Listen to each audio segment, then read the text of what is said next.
necesidad que se supone que justificaron acudir a ese mecanismo más rápido de contratación o de reclutación de personal. Eso quiere decir que puede estar en fraude de ley alguien, y esto perdonadme, pero es importante, que lleve un día trabajando. Es decir, si yo contrato a alguien por urgencia y necesidad, pues resulta que no hay urgencia y necesidad, esa persona está en fraude con un día de trabajo, no más. No más. Y lo digo porque hay gente también, la típica pregunta es ¿cuánto tiempo tienes que estar para estar en fraude? Yo no lo sé. Digo, depende de las circunstancias. Si en ningún momento había razones para contratar a un interino, desde el principio. Pero a lo mejor, en el momento en el que fuisteis contratados, sí efectivamente había que desarrollar, no sé, desplegar un nuevo departamento, un nuevo servicio municipal, y en ese momento sí había razones de urgencia y necesidad. Ahora, claro, cuando llevas 15 años así, ya es cuestionable que todo siga siendo urgente y necesario, ¿no? Entonces, que sepáis que el fraude en la temporalidad, lo que os decía, es estar en una relación temporal cuando legalmente no es la correspondiente y que pueden hacer desde el principio de la relación o más tarde. Y retomando luego la pregunta que me hacía una de las compañeras antes, eso quiere decir que todo esto es casuístico y va caso por caso, y es lo que ha dicho el Tribunal de Justicia Europea muchas veces. Hay que ver las circunstancias de cada persona concreta. Las demandas siempre son individuales, que es una cosa que siempre que voy a cualquier parte me lo preguntan. Las demandas son individuales. A ver, aquí hay que diferenciar ahora entre personal laboral y administrativo, es decir, funcionarios o estatutarios. Porque es posible, aunque no sé si aquí habrá el caso, hay personal estatutario de ayuntamientos, sanitario. Entonces, el funcionario estatutario van por lo contencioso administrativo porque su relación se rige por principios de derecho administrativo y los laborales por lo social, por la jurisdicción social, ¿no? En el caso del contencioso administrativo, la demanda es individual no solo porque lo requiera, lo que os decía, el propio concepto de fraude de ley, es decir, que tengo que ver mis circunstancias concretas, cómo fui contratado, cuánto tiempo llevo en el cargo, cuántos contratos han sucedido, si ha habido variación de funciones, pero no solo por eso, sino por una razón mucho más práctica, pedestre y vulgar, que es que los jueces de lo contencioso administrativo cobran un plus de productividad por cada número de procedimiento. Eso quiere decir que incluso suponiendo que yo tuviera 5 casos de gente que dice que son clavados, entraron igual, la misma titulación, tal, etcétera, los presentamos juntos y el juez siempre los desacumula. Entonces la ficción es que mucha gente me cuenta de que hay demandas colectivas, de verdad, o sea, cualquiera que haya ejercido, no te digo yo, como yo llevo 10 años, 12 años, pero alguien que haya ejercido 6 meses en el contencioso administrativo sabe que eso no es verdad. Lo digo porque esa es otra idea muy extraña y muy extendida, pero cualquiera que se dedique a esto sabe que es falso. Porque yo he tenido casos idénticos que te lo desglosan. Y además te hacen repetir la misma demanda incluso 2, 3, 25 veces, aunque vayan al mismo juzgado. En el caso de lo social sí es más fácil hacer demandas colectivas. No obstante, porque no tienen el complemento de ese número de procedimiento y porque son más expeditos, quieren acabar con los proyectos más rápido. Y en el caso de lo social, no obstante, tampoco sería conveniente o recomendable que fuera individual por el tema que os digo de poner en valor las circunstancias de cada caso concreto. Y porque también, otra idea muy extendida es que si yo meto en la misma demanda a una persona que lleva 30 y otra que lleva 3 años, beneficia a la de 3 años. Eso no es así. Quiero decir, más bien todo lo contrario. Si yo metiera a 2 clientes míos, uno con 30 años y otro con 3, yo entendería perfectamente que el cliente de 3 años viniera a asesinarme al despacho. Porque sería, o sea, no, perdón, el de 30, sería un disparate. Quiero decir, no es verdad. O sea, de entrada, es verdad que los jueces, y esta es otra de las ideas extendidas que sí es cierta, es que los jueces son más bien reacios a conceder. Dicho lo cual, tú solo tienes que poner lo más difícil posible. Entonces, tenéis que rascar las circunstancias más concretas de cada caso para hacer ver que esa demanda no es rechazable o que tiene más fuerza de la que parece. Por eso tampoco son individuales las demandas. Dicho todo esto también, no solamente la directiva y no solamente la temporalidad entran en juego. Entran en juego más cosas para reclamar, en fin, para reclamar la fijeza o la estabilidad en el empleo o la indemnización. Entra en juego, por ejemplo, si vienes o no de una empresa o de un organismo que ha sido cedido, fusionado o se ha subrogado en otro, por ejemplo. Eso es mucho menos conocido, aunque ayer lo comentábamos, pero hace unos meses hubo una sentencia en un asunto europeo que fue muy importante, sin embargo pasó desapercibido, que se llama Cubaya Moreira, que era de un tribunal portugués, en el que una persona, precisamente de un ayuntamiento que venía cedida, subrogada de una empresa municipal que había desaparecido, lo digo para que veáis, porque sé que creo que aquí hay bastantes casos. Esa es otra directiva que no tiene nada que ver con la temporalidad, es una directiva que regula las condiciones de los trabajadores en caso de cesión de plantillas. Lo que viene a decir es que no se le pueden imponer condiciones más gravosas para mantener sus mismos derechos. Entonces era un personal que había adquirido más o menos la condición de fijo, o por lo menos tenía una cierta estabilidad, ya muchos años en la empresa, absorbida por el ayuntamiento, y el ayuntamiento le decía, no, mira, la Constitución portuguesa en el 106 tiene lo mismo que el español, lo de mérito, capacidad, etcétera. Entonces, no, tienes que hacer otra oposición para quedarte en el ayuntamiento. Tal. Y el Tribunal de Justicia dijo, no, en el caso de un trabajador subrogado, mientras no me demuestres, eso sí es un dato importante, mientras no me demuestres que las tareas asignadas a ese trabajador implican ejercicio de poder público, policías, bomberos, en fin. Mientras no me demuestres eso, porque ahí sería un caso más particular, dice, sería contrario a la directiva la de cesión, no la de temporalidad, obligar a esa persona, para mantener su puesto de trabajo, a pasar un nuevo procedimiento selectivo. Entonces, estos son los casos de derecho europeo, ya os digo, no solamente la directiva de temporalidad, la de cesión, por ejemplo, también se aplica para los que hayáis sido cedidos o subrogados. Y después, a nivel de derecho interno, esto, y aquí es uno de los puntos en los que yo en particular discrepo de la mayoría de mis compañeros que se dedican a esto, con todo el respeto y tal, porque, claro, yo lo comentaba ya con los compañeros, y el derecho es muy opinable. Esto no es matemáticas, lo digo porque hay gente que piensa es 2 más 2 son 4, tal, no. En el derecho interno español sí hay precedentes de fijeza, y anteriores, en su mayoría, a la directiva del año 99, en su mayoría, con una salvedad muy interesante que también ha pasado muy desapercibida, que es una sentencia del Tribunal Superior de Justicia de Galicia, en el que ya tenemos una sentencia judicial firme, es decir, ya no recurrible ni nada, que declara fijos a unos trabajadores precisamente en una administración local, y sin esperar a las cuestiones perjudiciales, ni a las directivas, ni nada. Es decir, ya hay instrumentos suficientes, tanto por las sentencias anteriores como en el propio derecho español, para convertir a alguien en fijo si el argumento está bien planteado, la situación lo amerita por sus circunstancias, y tienes a un juez al que consigues persuadir de esto. Entonces, lo que os decía, aparte del derecho europeo, el derecho español. Yo siempre empiezo en este tipo de cosas hablando, sobre todo cuando, en fin, son auditorios con los que ya he repetido con más confianza, de seidismo, ¿no? del África española. ¿Recordáis la descolonización, la marcha verde? Esto parece que no tiene nada que ver con vosotros, ¿verdad? Pues no, sí lo tiene que ver. Porque uno de los más recientes casos, bueno, los primeros en democracia, en los que el Tribunal Supremo concedió la fijeza a un funcionario, tenía que ver con los funcionarios del África española. Y esto no tiene nada que ver conmigo, ¿no? Pues, era un señor natural del Marruecos español, que había accedido al puesto de secretario municipal de un ayuntamiento, y resulta que carecía de la nacionalidad española. Es decir, que nunca debió haber sido, ya no te digo ni siquiera interino fijo, nunca debió haber sido funcionario, en absoluto. Y el Tribunal Supremo dijo que la posesión prolongada en el tiempo de su cargo era razón suficiente para consolidar o convalidar su puesto como funcionario de carrera, aun careciendo de la nacionalidad española. Es decir, un caso mucho más, en fin, delicado que el vuestro. Evidentemente entiendo que nadie carece de la nacionalidad, no lo sé, te quiere decir, o de la nacionalidad comunitaria. Entonces, claro, la gente que espera como que Europa diga cosas que ya existen, perdonadme la frase, ¿no? Pero es como aquello de que cuando señalas la estrella el tonto mira al dedo, ¿no? Te quiero decir, o sea, es estar distraído en parte de fundamentos que ya tenemos directos, lo comentaba ayer con Pablo, con la sentencia de Galicia, que ya reconocen la fijeza con derecho interno. En este caso, en este ámbito, los laborales lo suelen tener más fácil, por la simple razón de que se les aplica la legislación laboral aparte del Estatuto Básico del Empleado Público, y porque los tribunales de lo social en general son más proclives a tutelar sus derechos. Y el precedente que tenemos es de personal laboral. Ahora, ya os digo que hay precedentes de personal funcionario, e incluso en casos mucho más discutibles como este. Y es del año 80 y pico la sentencia. Es antigua, pero lo ha dicho el Supremo. Ahí ya sé que no me puede decir, no tengo que interpretar, tengo que incorporar a la directiva. No. He dicho que en una situación prolongada, pese a que estuviera viciada de irregularidad desde el momento, la posesión prolongada y la detentación del cargo son suficientes para convalidar su condición de funcionario de carrera.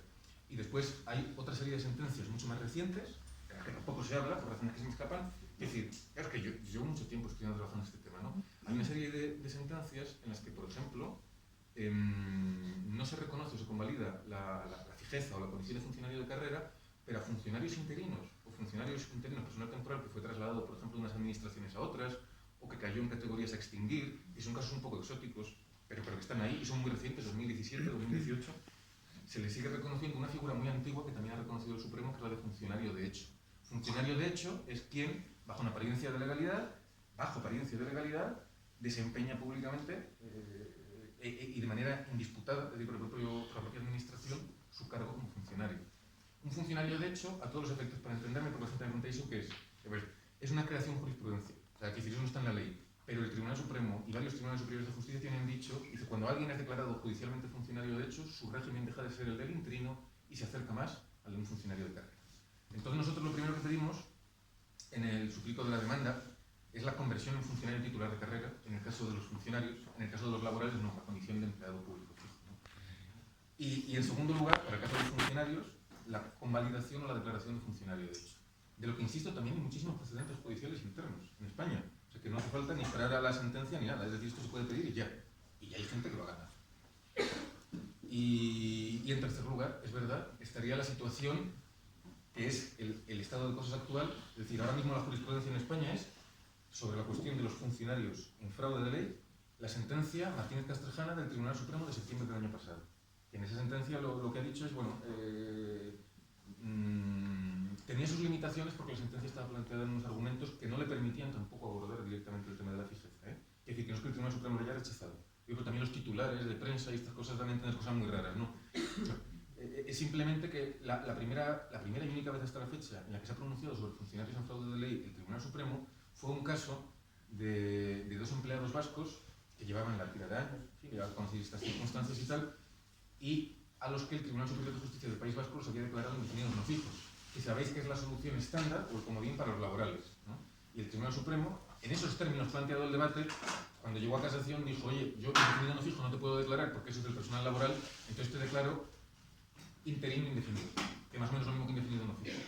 Con la salvedad de que, y esta es otra diferencia importante entre laborales y administrativos, funcionarios estatutarios, que los laborales, sabéis también, o sea, los laborales lo que tenéis claro es que cuando ya tenéis una duración inusualmente prolongada en el tiempo, que es la expresión que utiliza el Tribunal de Justicia de la Unión Europea, se te va a declarar en fraude de ley casi seguro.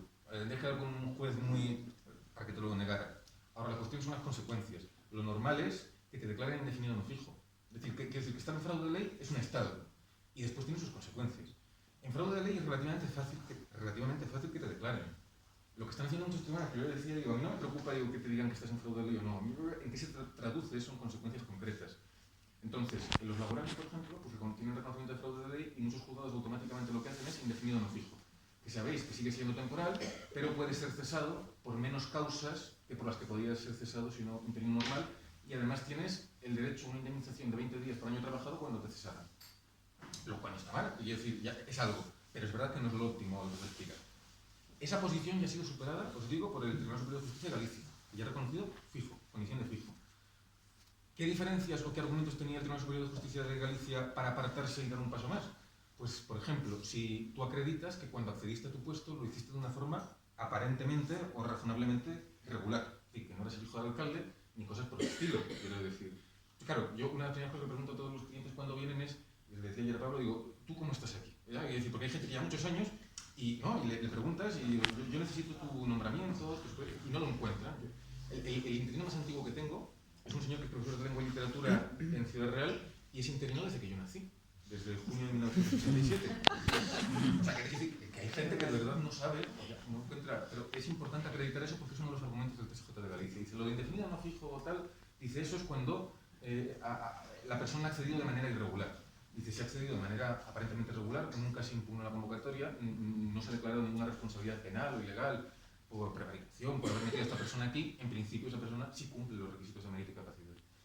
El principio de mérito y capacidad, que está en el 103, me parece, de la Constitución, el principio de mérito y capacidad en realidad no viene a prescribir un procedimiento concreto de acceso a la función pública.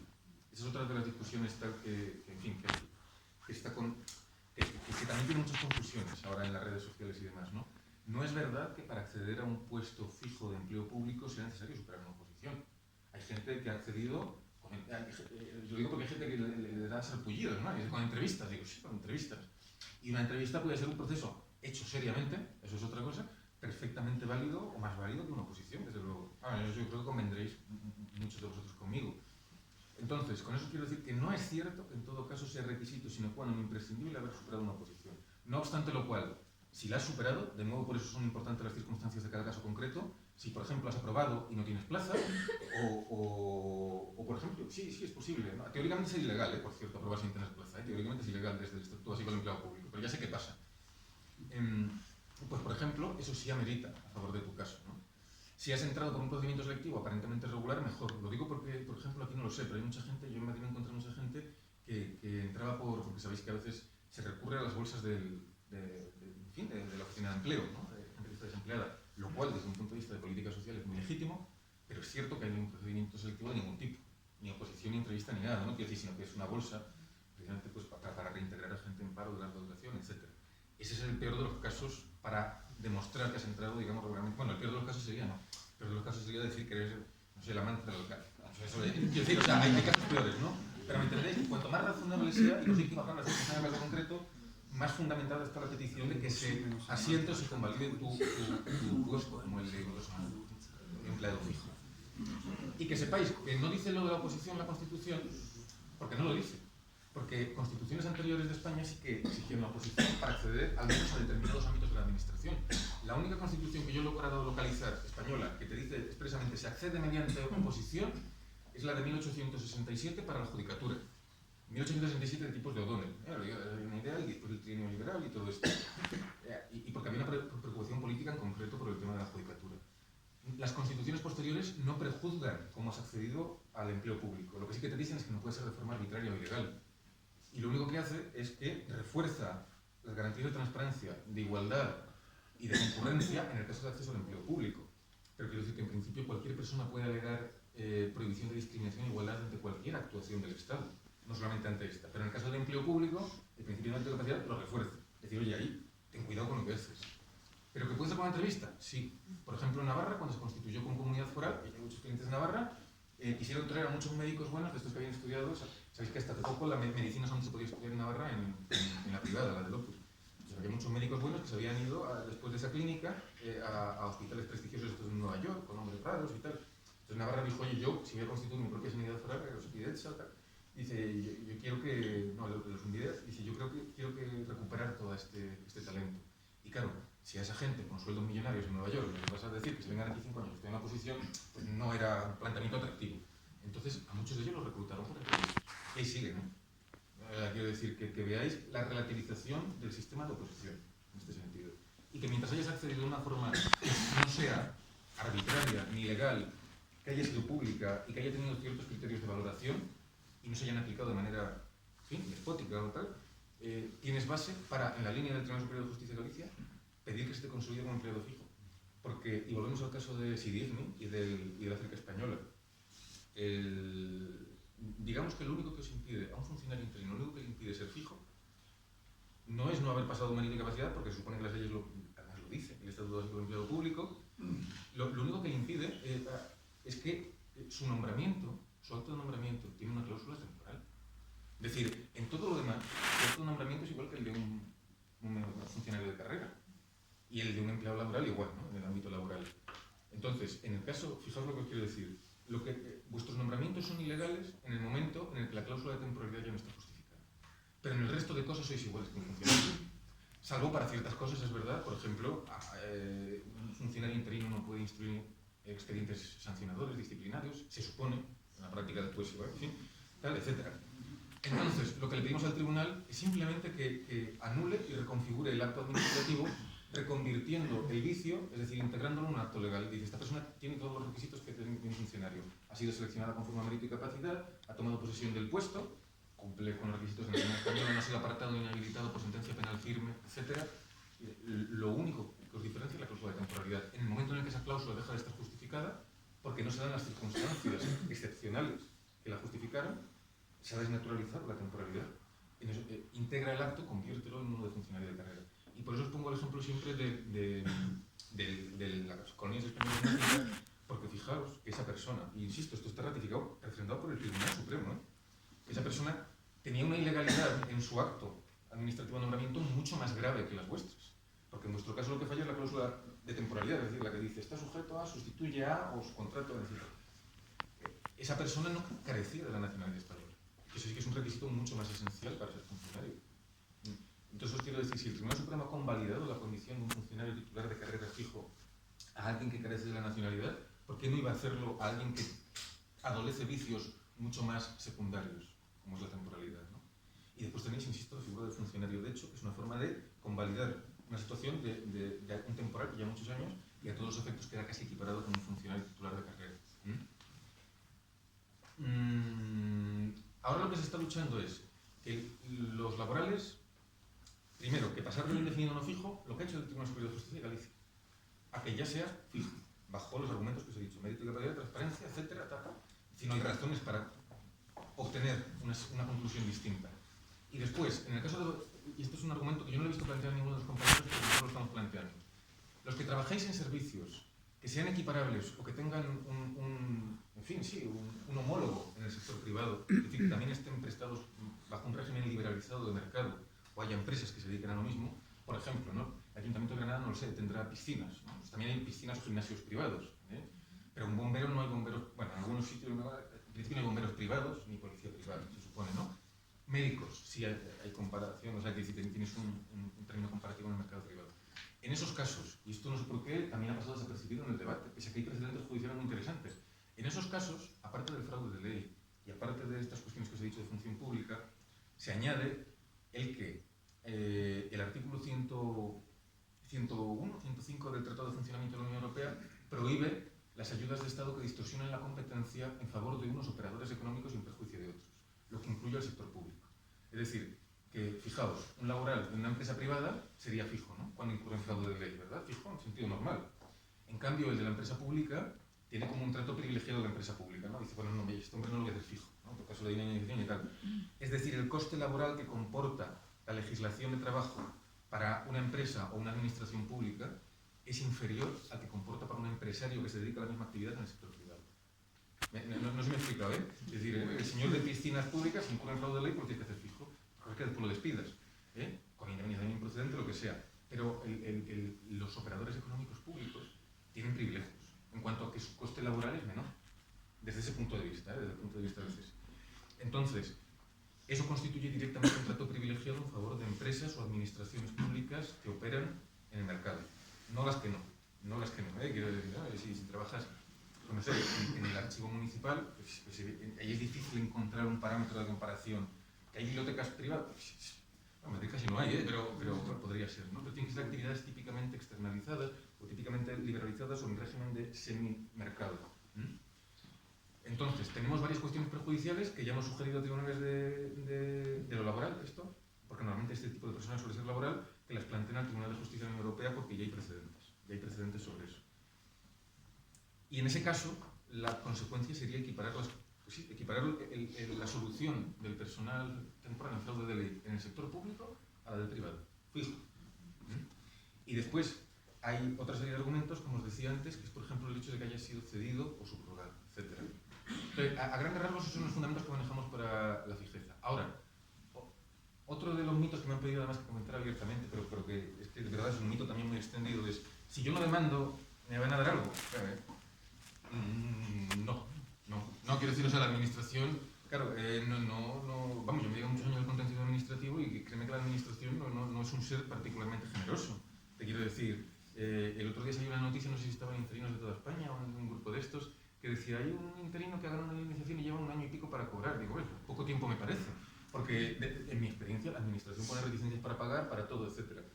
Entonces, quiero decir con esto que una sentencia que se pronuncie sobre una cuestión prejudicial, como la que está planteada, no va a obligar a la administración, ni al gobierno, ni al Estado a hacer nada directamente, porque tiene naturaleza de incidente procesal. Es decir, es una cuestión que en el seno de un proceso concreto, entre unas partes concretas, entre personas externas, la unidad de derecho personal, va a pronunciarse sobre las interpretaciones posibles que tendría el derecho español a la luz de la directiva para ese caso. Entonces, las conclusiones del abogado general, que hay mucha gente que dice, bueno, pero son buenas, son malas, son lo que era previsible que fuera. A la gente a la que, y perdonadme que me exprese así, pero a las que se ha querido autoconvencer con una especie de bulo milagroso de que iba a llover con, no sé, el maná del cielo, ¿no? Iba a decir, no, todos los interinos españoles son fijos, tal. Pues, hombre, claro, si te habías mentalizado, sería un poco grotesca, te quiero decir, ¿no? Que es un pensamiento mítico religioso. Entiendo que ahora la gente haya dicho, hostia, digo, no, la sentencia no dice que, las conclusiones no dicen que son fijos. Naturalmente que no dice que son fijos. Naturalmente que no.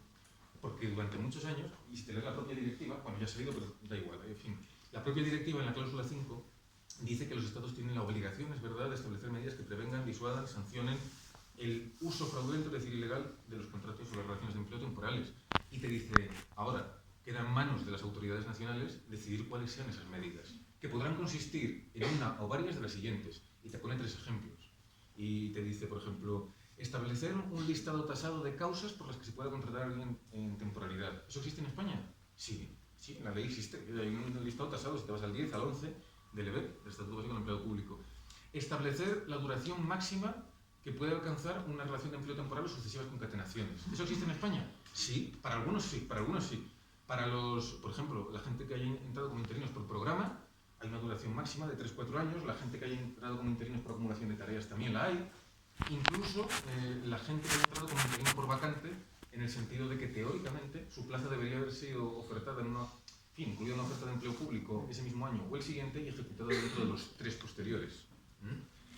Que es algo que hasta ahora la administración venía incumpliendo, pero que, y eso sí es muy positivo, las conclusiones del abogado general dejan claro y dicen no, si tiene un límite de ese tipo, entonces tiene que tener consecuencias su infracción. Es decir, que un interino por vacante que llevara más de 5 años ya sería sospechoso de irregularidad. Y eso lo ha dejado claro la sentencia. Me alegra porque hasta ahora los tribunales tenían a decir no, bueno, pero es que ha habido crisis y restricciones presupuestarias, ¿no? Que es como un comodín para cualquier cosa, todo la crisis tal, y la sentencia ha venido a dejar claro, no. Esa norma, que además es una cosa que yo ya había dicho en muchas demandas, digo, nunca ha estado derogada, nunca se ha suspendido, en principio un interino por vacante nunca debe llevar más de 5 años. Y después hay que ir a la legislación autonómica, que en el caso de la andaluza habría que verlo, pero por ejemplo la de Madrid, que es muy antigua, es del año 87, establece plazos incluso más cortos. Es decir, que un funcionario en Madrid interino no debería estar ni 5 años, teóricamente debería estar 3. Y es más, te dice que cuando supere esos 3 años, su superior de personal está obligado, bajo su propia responsabilidad, sino que se le exigirá, a cortar la partida presupuestaria de su salario. Esto en la práctica no sucede, pero te quiero decir que, claro, yo en Madrid, o sea, por eso también hay que ir a la casuística, ¿no? Te quiero decir, y a las leyes concretas de cada sitio y a la historia de cada persona. Es decir, claro, yo en Madrid le presento esto y le digo, mira, este señor no debería cobrar desde hace 20 años. Un poco raro, ¿no? Te quiero, o sea, claro, y toda la situación es más grotesca, es decir, es más persuasiva. Y en el caso de Andalucía, pues seguramente habrá normas similares que se puedan utilizar en nuestro favor, ¿no? Entonces, es que me disperso al final tratando tantas cosas. Las conclusiones del abogado general son buenas desde el punto de vista en el que dice que una de las razones que impone la directiva, lo de establecer un plazo máximo, sí que tiene que tener, en el caso de España, una operatividad jurídica, una consecuencia cuando se infringe en el caso de tener OPEs durante años. De más de 5, ahora, y esto... Sí. Lo que has comentado antes de por vacante se refiere a cubrir una jubilación. Por ejemplo. Bueno, cubrir una jubilación, sí, pero no ¿Una relevista. vacante que es cuando uno se jubila y entra otro? Depende, si no eres relevista entiendo que sí. Sí, eso se Si no me eres relevista. Una vacante es cuando tu puesto no está ocupado por otra persona y tampoco responde ni a una acumulación de tareas ni a un programa de ejecución temporal. Puede ser una jubilación, claro. Podría ser que alguien, podría ser, sí. Jubila y la deja libre. Sí. Si entra una persona porque hay una persona que se ha jubilado y otro ocupa ese puesto, eso es una vacante. Sí, debería ser. Sí. Pero fijaos que, por ejemplo, y este es el interino más peligroso de todos los interinos, es el interino por sustitución. Porque el interino por sustitución no tiene límite legal de duración. El interino por sustitución, dice el 1.1b del Estatuto Básico del Empleado Público, que su nombramiento tendrá la duración que tenga todo el tiempo que se prolongue el derecho a la reserva del puesto de trabajo de la persona a la que esté sustituyendo. Un delegado sindical, por ejemplo, puede no tener límite de tiempo en el mandato. Y de hecho, claro, y en esos casos, por ejemplo, no se cumple una de las condiciones de la directiva, que es establecer una duración máxima. Pero bueno, que ya me he resituado. La directiva te establece varias posibilidades, pero eso pertenece a la decisión interna de las autoridades de cada Estado, y cuando digo autoridades no solamente el gobierno, ni solamente el legislativo, también son los jueces los que pueden tomar una medida de ese tipo, valiéndose del derecho que existe. No van a hacer algo ilegal, en principio, se supone, pero valiéndose del derecho que existe. Con eso quiero decir que la Unión Europea nunca iba a dictaminar que una única solución es la posible, porque las directivas, primero, no siempre son de aplicación directa. Sí tienen primacía, pero no aplicación directa. Esto ya es un poco más árido. La cláusula 5 de la directiva ha dicho muchas veces el Tribunal de Justicia de la Unión Europea que nunca se va a poder desprender de ella una solución concreta para las situaciones de fraude en la temporalidad, por la sencilla razón de que la propia redacción, la propia configuración de ese artículo de la cláusula 5 deja abierta la posibilidad y le atribuye la competencia de decisión de las autoridades. Dice, algo tienes que hacer. Ahora, eso es cosa tuya, ¿no? Es verdad que lo que no puedes es no hacer nada. Y desde ese punto de vista, hilvanando con las conclusiones del abogado general, estas famosas de la última prejudicial. Mucha gente que dice, no, después de las conclusiones, las oposiciones libres, o en fin, ¿no?, de toda la vida, dice, son ilegales, tal, porque el abogado general ha dicho que no son una medida acorde con la cláusula 5. Eso es una lectura un poco imprecisa. Y esto también es un tema que ya entra en actuaciones sindicales, ya, por lo que decís antes de las bases y demás. El abogado general lo que ha dicho es, claro, la juez le preguntaba, dice, oye, ¿y el hecho de que haya oposiciones sirve para remediar la situación de estas personas? Y el abogado general dice, hombre, en la medida en que no tienen un trato favorable por el solo hecho de estar en en fraude, es decir, por ejemplo, una puntuación de concurso, una ventaja comparativa respecto a candidatos libres, que usted haga concursos libres o posiciones libres, a mí me es igual. Ojo, es decir, no es que diga que sea ilegal, dice, a mí me es irrelevante a la hora de valorar las consecuencias para estas personas. Es decir, que hacer oposiciones libres no es una excusa o una alternativa que tú puedas invocar para dejar de adoptar otra solución en favor de esas personas. Ahora, como elijas tú al personal es cosa tuya, porque además la Unión Europea no tiene competencias en materia de personal, ni mucho menos de empleo público, de función pública. Lo único que ha dicho es que sepas que eso no es ningún remedio, ni ninguna excusa, ni ningún pretexto para dejar de adoptar otro tipo de medidas que sí se refieran o que sí beneficien a esas personas en fraude de ley. Con esto quiero decir que no es verdad que las conclusiones digan que sea ilegal. Es que no podría decirlo, que sea ilegal las oposiciones porque es un asunto de cada Estado. Y lo que sí que le digo es que eso no tiene absolutamente nada que ver con el problema de esta gente ni lo va a solucionar. Entonces no me lo pongan de pretexto para no adoptar otras soluciones. Desde ese punto de vista es interesante. Ahora, lo que os decía, la demanda es individual, pero, y otro de los mitos también que corren mucho y la gente pregunta, ¿no? Dice, cuando demando puedo solicitar cautelarmente, es decir, ya de entrada provisionalmente, que mi plaza, no sé, quede bloqueada, congelada, que no salgan ofertas de empleo público, etc. Puedes pedir lo que quieras. Ahora, en la práctica, eso es prácticamente imposible. Es prácticamente imposible. Cuando tú quieres parar las oposiciones, y aquí es donde entra también la estrategia colectiva o la solidaridad entre los propios trabajadores, lo que debes hacer es, aparte de tu demanda individual, impugnar las OPEs, impugnar las convocatorias. Y ahí sí, a lo mejor, o consigues paralizarlas, que es difícil, o consigues que las declaren ilegales. Pero son estrategias distintas. Es decir, porque yo siempre que vas al juez y le comentas, y lo comentábamos también ayer, ¿no?, en la cena, dices, yo impugno muchas OPEs y convocatorias y tal, y sabéis que tiene la famosa cláusula de y no implicarán un incremento del gasto. Entonces, claro, pues tú vas allí, ¿claro?, y dices, no, oye, pero toda la gente que está en fraude de ley, el Supremo tiene derecho a indemnización. 20 días, un día, €1, no lo sé, pero alguna tiene. Entonces, cuando esto se ejecute, y es previsible que salgan interinos, va a haber un incremento del gasto. Y lo que siempre me dicen los jueces es, dice, pues puede ser, dice, pero eso es a futuro. Es decir, no son argumentos válidos, son argumentos desconectados. Y, por ejemplo, en el caso del personal laboral es todavía más difícil, porque, difícil. En el personal laboral, los jueces de lo social no son competentes en general para conocer de actos administrativos, como una convocatoria y una OPE. O sea, al juez de lo social tú no le puedes pedir que paralice un acto administrativo, sino que tiene que haber una actuación concordada o de coordinación entre los grupos de personas. Es decir, por un lado, la estrategia colectivo-sindical de negociación de las bases políticas, por otro lado, examinar las ilegalidades de las OPEs, porque además mucha gente cuando me pide que impugnemos OPEs y tal me dice, no, tú ponlo de fraude de ley y tal, y ahora yo lo pongo. Pero que sepas, es decir, que no va a ser el argumento determinante. Porque además, las administraciones, y vosotros que venís de la administración local, lo sabréis muy bien, están acostumbradas un poco a hacer lo que les sale, es decir, en la oferta de empleo público. Entonces yo me he llevado gratas sorpresas de que cuando, por ejemplo, impugnamos una OPE, con independencia del tema de la interinidad, con independencia del tema de la temporalidad o del fraude, la propia oferta de empleo público tiene tantas irregularidades en su procedimiento que muy probablemente vaya a ser declarada ilegal. O sea, que no es una opción a descartar, pero es una opción y un procedimiento distinto, de la manera que siempre va a ser individual la del fraude. Y que no la descartéis porque de verdad yo encuentro cosas increíbles. Bueno, y administración local ya deben ser verdaderamente de ciencia ficción, ¿no? Decir, pero por ejemplo, relaciones de puestos de trabajo que no existen, o documentos que me aparecen a mitad del procedimiento, sí, con una fecha posterior, además ni se molestan, te quiero decir tal. Y es decir, que no devaluéis la posibilidad de compaginar la parte individual del fraude de ley, de la fijeza o de la estabilidad, con una parte de acción colectiva que se sufragaría o se movería entre todos, a través de un sindicato o a través de una asociación, para impugnar y para realizar esas convocatorias.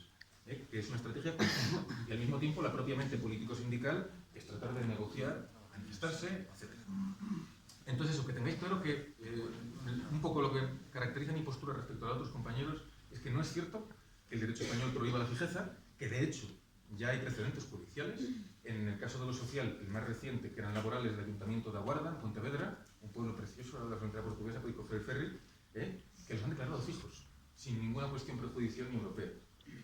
La fijeza, si lo que la gente esperaba era una sentencia que dijera que la fijeza es una solución para el personal funcionario en fraude de ley y tal, es que eso ya lo ha dicho muchas veces el Tribunal de Justicia. Lo que la gente no tenía pillado, se distorsiona mucho en el discurso colectivo, es que la fijeza o no va a depender del juez interno, que es el único que juzga. Y además siempre, quiero decir, si tú lo que querías era que el Tribunal de Justicia te dijera, oye, esa opción es muy buena, lo ha dicho muchas veces. El problema está en que en España se repite como un mantra, no es posible ser fijo si no es con oposición. Pero, ya os he dicho, como tenemos una sentencia del año pasado, tenemos sentencias incluso de los 80, es más, tengo sentencias, yo en la demanda que hemos manejado, es verdad, arqueología jurídica hasta de la Segunda República. full. Te quiero decir, o sea, que no es un disparate lo que estás diciendo, sí es posible la fijeza, en derecho español. Es más, a mí no me interesa decir que no es posible, como se han planteado estas cuestiones prejudiciales, dicho con el debido respeto a los criterios de otros compañeros, porque precisamente la cuestión prejudicial parte de la idea de que bajo derecho español no es posible la fijeza. Como tampoco, entonces no hay ninguna consecuencia para los funcionarios. Dice, démela usted que tiene que ser la fijeza. Y estoy diciendo, ¿no? Si la fijeza ya le he dicho muchas veces que lo es. Dice, ahora, si es posible o no, no depende de mí, depende de su derecho interno. Entonces es muy importante tener presente, o sea, todo lo contrario, que en el derecho interno sí es posible la fijeza. Porque si no, la Unión Europea además es que nunca te la va a dar. Quiero decir, porque ella interpreta ante varias posibilidades y una de las cláusulas de la directiva precisamente dice corresponde a los Estados miembros determinar en qué circunstancias un contrato temporal pasa a considerarse un contrato fijo. Entonces, claro, hay que ir al derecho español y ver bajo qué condiciones. Acordaos del caso del funcionario que carecía de la nacionalidad. Y para que veáis hasta qué punto puede llegar a ser esto casuístico y de persona por persona. Nosotros las demandas siempre las hacemos individuales, las enviamos unos 10 días antes, una semana antes a cada persona para que las corrija. Digo corrija, entiéndeme, porque hombre, uno puede cometer errores, sobre todo en el historial, en el relato de hechos, o al menos si la quiere quemar, que la queme, ¿no? Pero quiero decir que yo os he enseñado. Y para que veáis hasta qué punto están adaptadas, es decir, hay aspectos singulares como lo de que haya sido cedido, como el procedimiento por el que hayas accedido al empleo, si ha sido subrogado, etc. Pero yo siempre cuento esta anécdota que le dije a Pablo, y ahora lo voy a comentar, que de todos los casos que llevamos, que a lo mejor son como unos, pues sinceramente, no puedo decir, pero 300 y pico, hay una persona de la que estoy convencido que es la única en la que yo sí que le digo, oye, esta persona gana. Digo, si no ganamos eso, digo, yo me inmolo en la Plaza de las Iglesias en el Tribunal Supremo. Digo, que es un señor guatemalteco, interino desde hace 10 años en la sección de pediatría de un hospital de Castilla-La Mancha. ¿Funcionario?